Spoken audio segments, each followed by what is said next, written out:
I chose, the choice to smile. That's what it was, the choice to smile and to wake up and say, I'm gonna have a great day, let's go.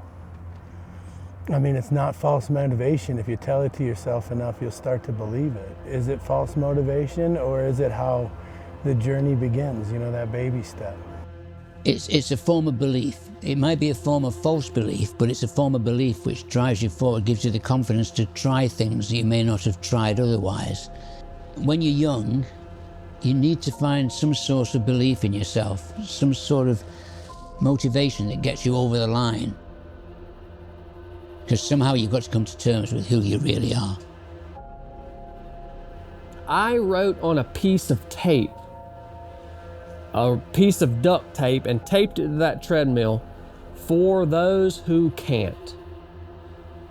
Because I'm doing this run to raise money for these people who can't use their legs anymore.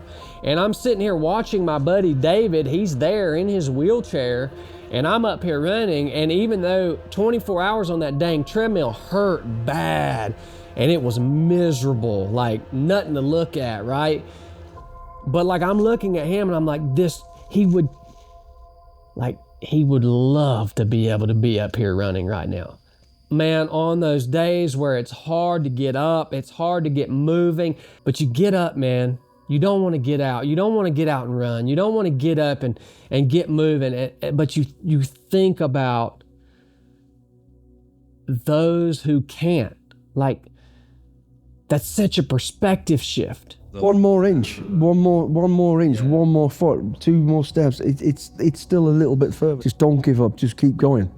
I'll tell you what, because your mind will take you to places where your body don't want to go. You can get to a finish line with a broken leg, in pain. You'll get there as long as your mind says, I'm gonna get there.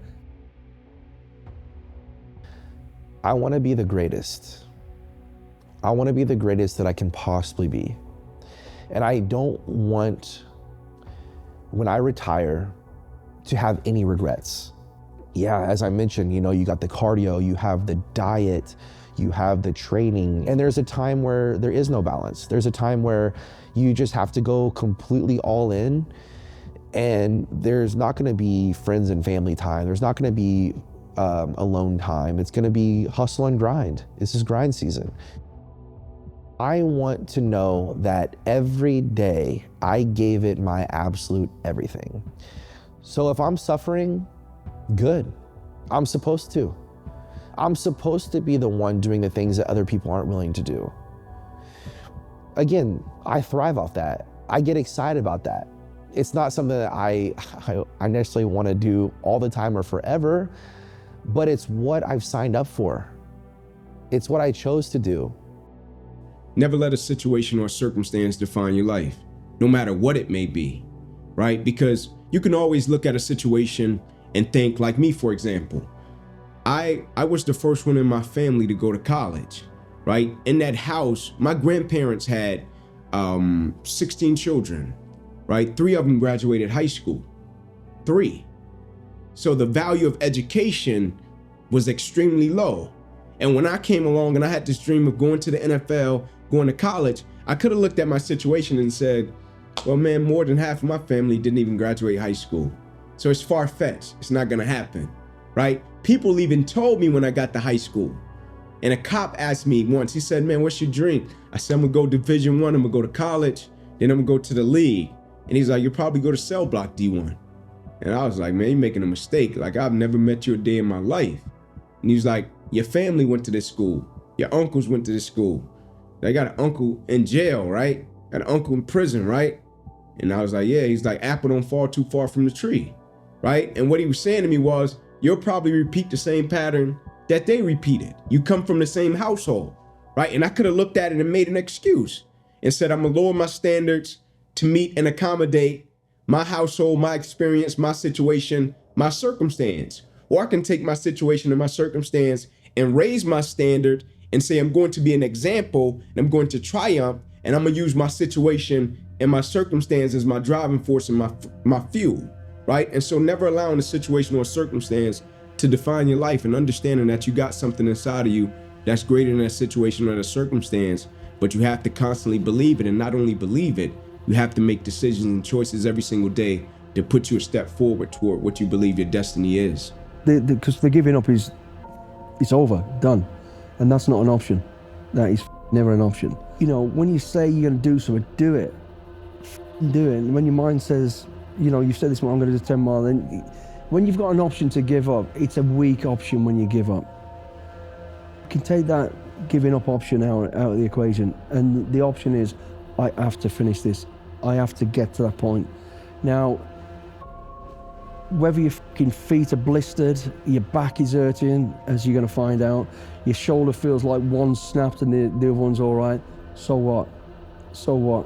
When you get to that finish point, that's when you can address that problem.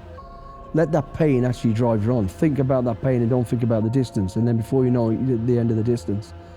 So the mind will take you, it'll take a broken body to a point where, you know, you probably didn't want to go, but you can get there.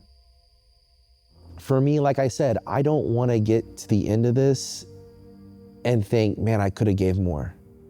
I could have went a little harder. I could have been a little bit better if I would have just sucked it up during that moment. Because frankly, the window of opportunity is so short. First of all, the window of life is short. To do whatever it is that you're gonna do in this world is so limited, so short. And then the opportunity to do what it is that you're good at and what you're called to do is even shorter. So I only have a small window of opportunity to give my absolute everything to this. And I expect nothing less for myself. I will give my absolute everything. And whatever comes of it, the outcome is not in my control. But what is in my control, I'm gonna give everything to. Quitting is death. Yeah. That's it. That's quitting. Death. Done. That wasn't your choice. That's God's way of telling you failed. Yeah. That ain't happening. Not today, Satan. It is. It's true. It fucking hurts. You know, when you want to improve and grow and build resilience, you've got to go. That pain comes with it.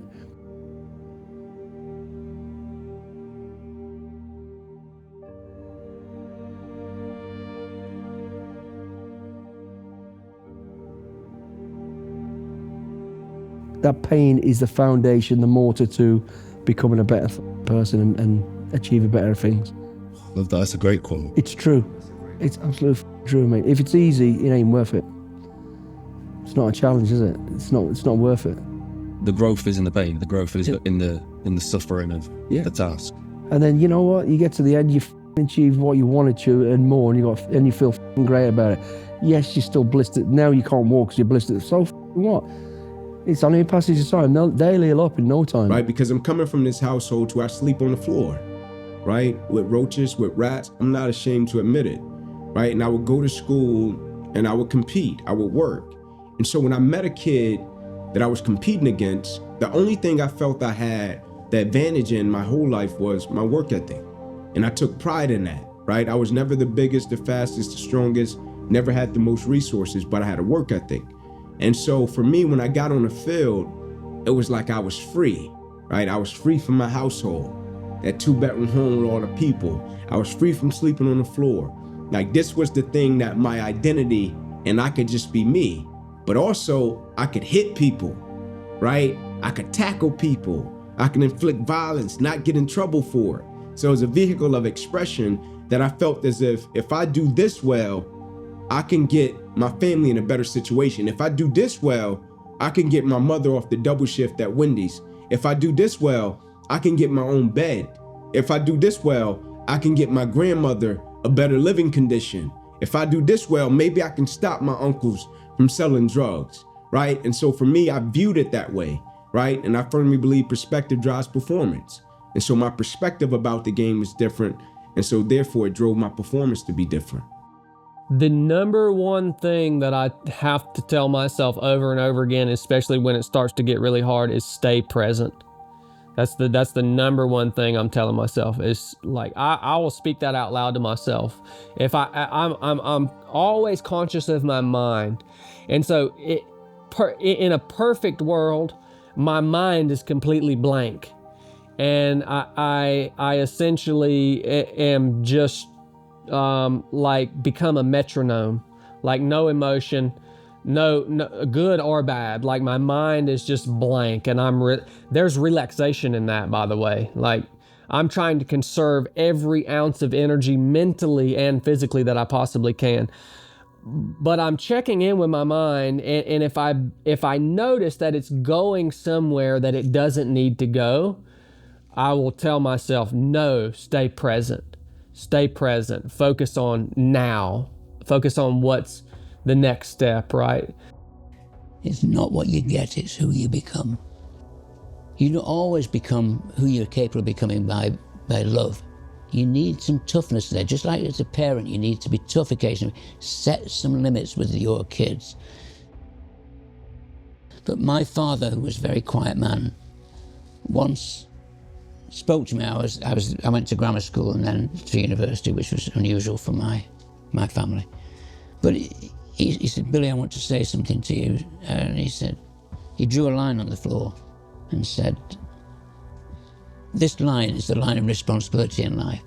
All your brothers and me, we've stayed this side of the line. Somebody's told us if we've got a job. Somebody's told us if we've got overtime. Somebody's told us whether we can have meat this weekend.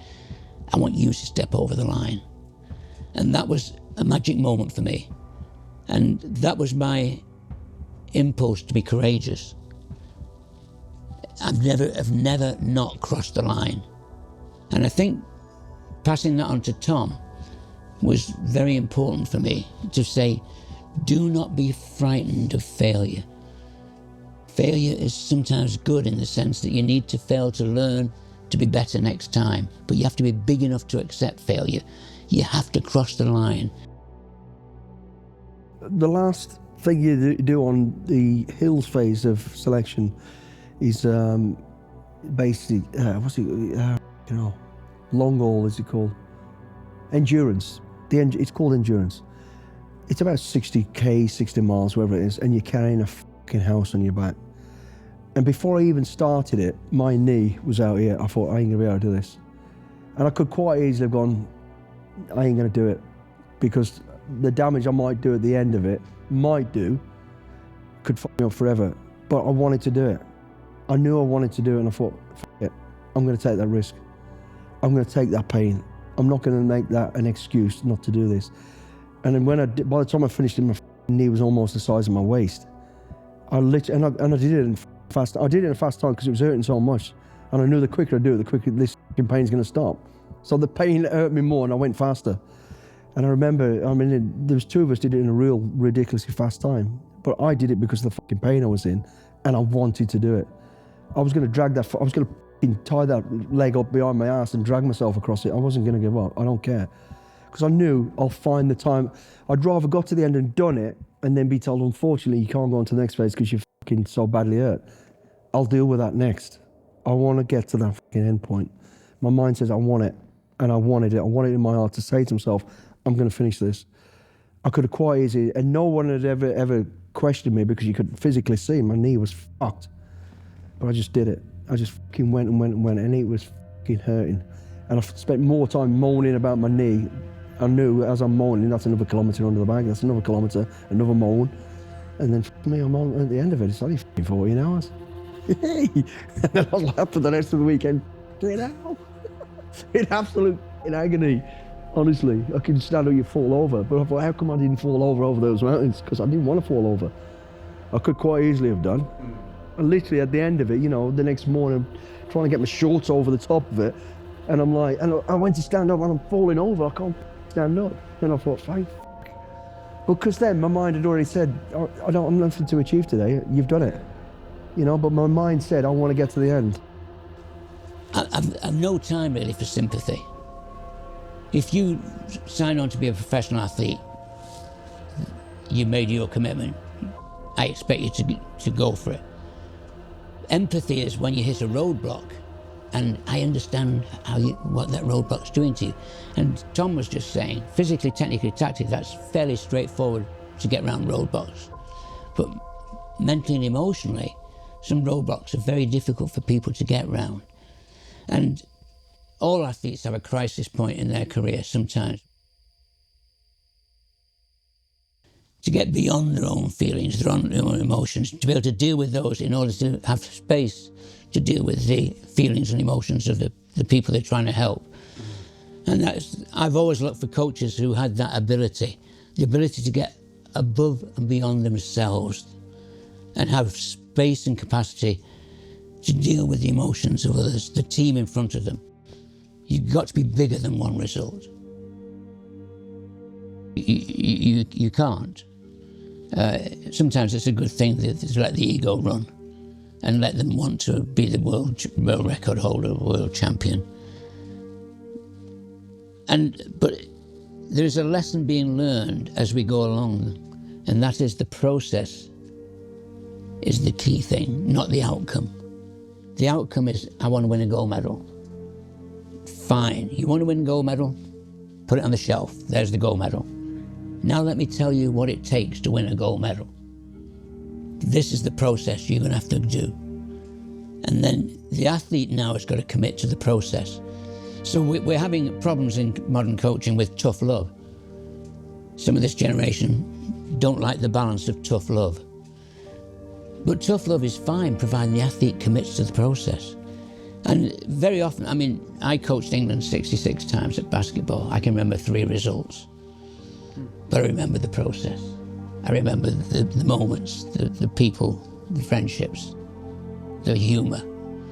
And I think that's what, it's a very important lesson in sport, is to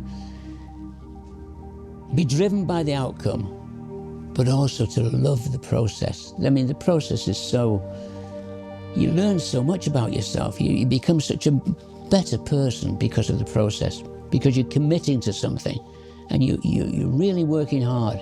And that's energizing, that's life enhancing. You have to to get through to the other side of that training, I think you have to be willing to die for it. I think you have to be that committed.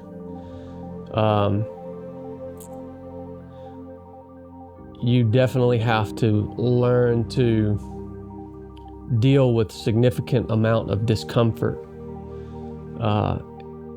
physically and also mentally, from the perspective of like, there's so many situations when you're doing that job that are outside of your control, right? And you're constantly engaged in these really high risk evolutions, like even say you're skydiving, or you're doing a training dive, or you're running a IAD out in the woods, like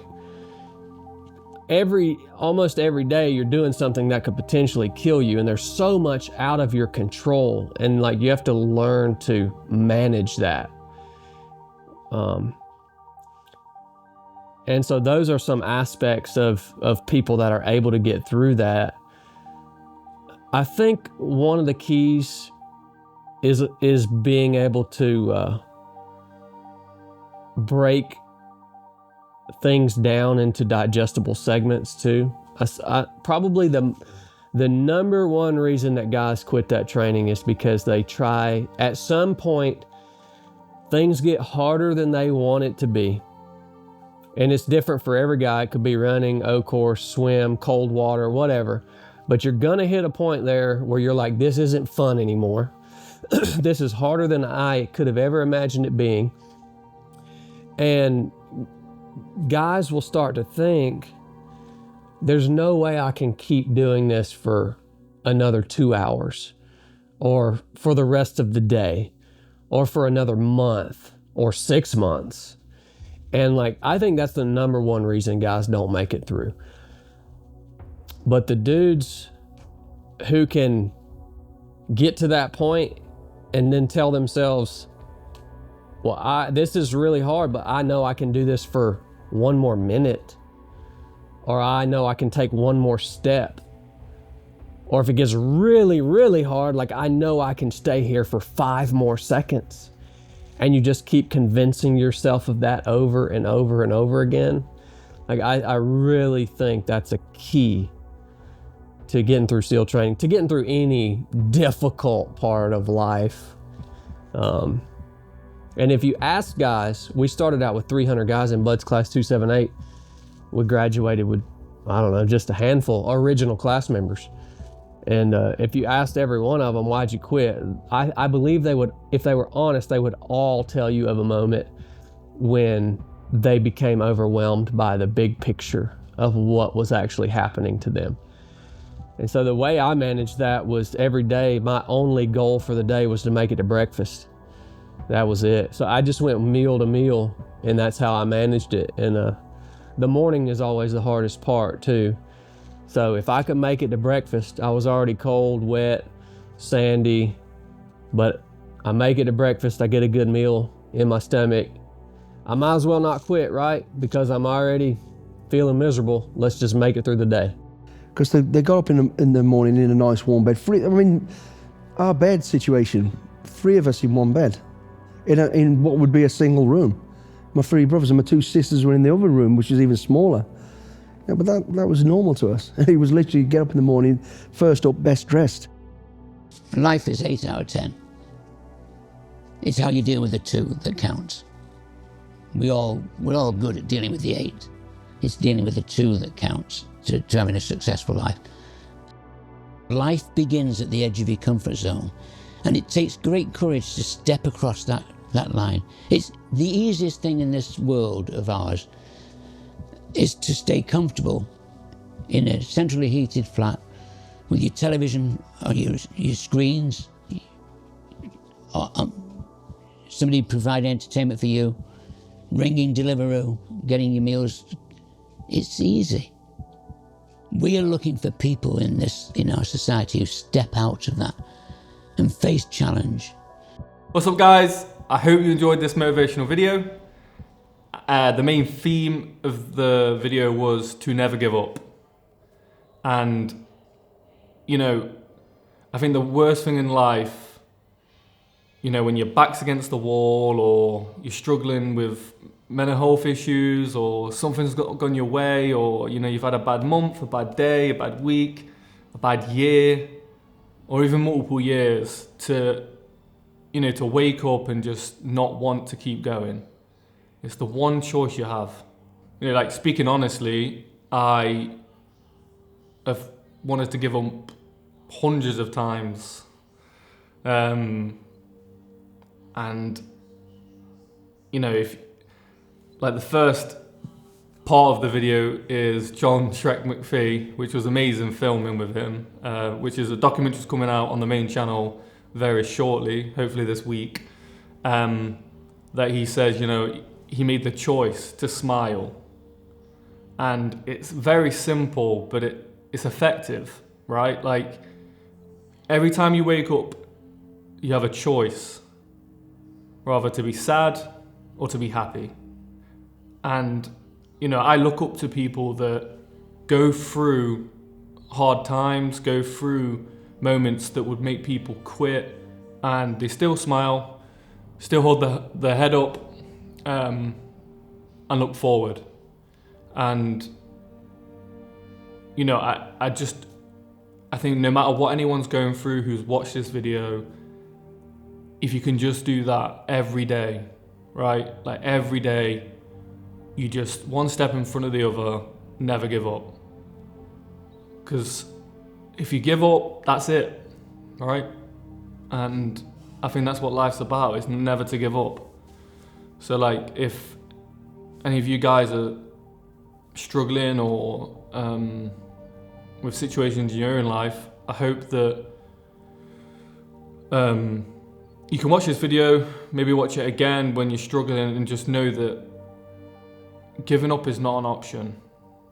All right, you have people that rely on you. You have people that need you. Everyone does. And if you feel like you don't, then find those people, right? Go out in the world, do something productive, do something helpful to others. You know, because what happens a lot of times is, like, life can get hard, and what a lot of people do is they make it all about themselves, right? They look inwardly, you know, they say, you know, something bad happens and, you know, it's on them and it's their fault. And it might be, right? We all make mistakes.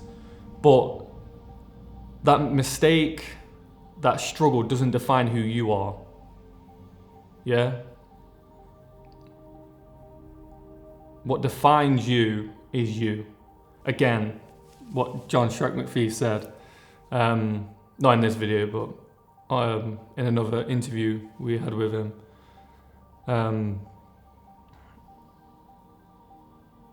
Giving up's a choice. And I hope that anyone that's watching this chooses to not give up. It's a broad way to look at the world, right? Because I know that someone might watch this and go, well, you don't know this happened to me, or this happened to me, or, you know, it could be anything, right? But ultimately, you got two choices, to give up or not to give up. So please make the right choice. Don't give up. Because I want to see what you guys can do. People want to see what you can do. Family, friends, partners, wider community want to see you thrive and do something with your life. There's a great power in mistakes, right? Because you can't grow as an individual if you give up, right? Like, if something bad happens to you or you make a mistake, you're meant to learn from it. You've got to go towards that storm, right? If you're just avoiding the pain of a mistake or something that happens to you in life, then, you know, you're avoiding a great lesson. I'm gonna leave you with a quote, which is by Seth Rogen, which is, if you don't quit, you might make it. And if you quit, you definitely will. And that's it. That's the choice you have every day. So please don't quit. Thanks for watching, guys. If you really enjoyed this video, please like, share, comment, turn on the notification. There's lots more to come. And I want to make these even better, right? I want to get more music, better speeches, all that good stuff. You know, another thing we do is we film this all ourselves. So we take pride in what we do. So I hope that comes through with the videos, and I hope you guys see that. We have a main YouTube page where this all started, called MulliganBrothers, where we create documentaries. We just recently did a documentary with Melvin Downs. It's done really well. Check it out. Check all the other content out on there as well, all the documentaries. We have a video coming very soon with John McPhee. The edit's done, so it should be out this week, hopefully. So look out for that. Please support MulliganBrothers' interview page. My brother Jordan, he does all the interviews, a lot of all the filming as well, obviously. But, like, you know, he's the guy that interviews people. Please support that page. That has a clips channel. Subscribe to that, and also support my other brother William, who runs the Everyday Stoic page. He released a book out about a year or two ago called The Everyday Stoic. So if you're interested in Stoicism, which I am, go get that book. It's got really good reviews and it's helped a lot of people. So yeah, go get the book. Link will be in the description. Anyway, thanks for watching. Next one coming soon.